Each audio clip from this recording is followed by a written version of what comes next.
ضرب‌المثل مقال‌های اویغوری. جو کاریدی امیدی گندم مکن. آهسته باشد هم به پیش رو. بد همان است که از رفتن باز ایستی.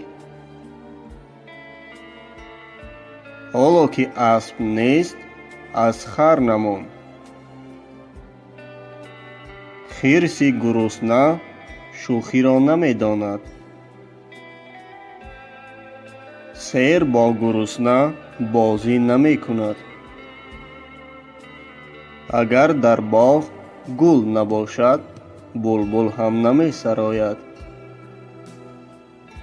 بای از داراییش گپ می زند و کمبغل از احتیاج.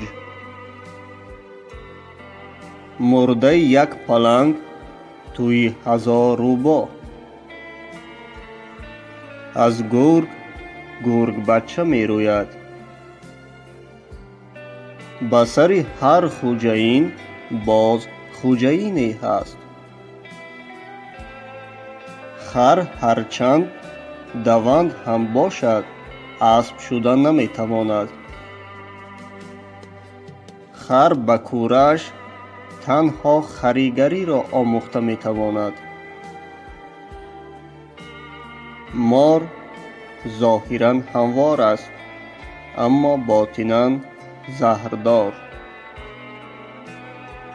خوراک محنتی شیرین می شود. گدا از سگ نمی ترسد. پای را به درازی کورپه دراز کن. زاغ‌ها 100 تا باشند هم از یک شاهین می ترسند. دری را که از آن در آمدی سخت مپوش. وقتی که تفنگ نباشد به آهو دچار می شوی. دزد از ماهتاب می ترسد.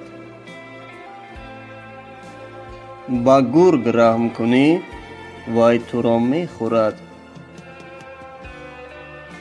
یک بیکارچی 1000 کس را بیکار می کند.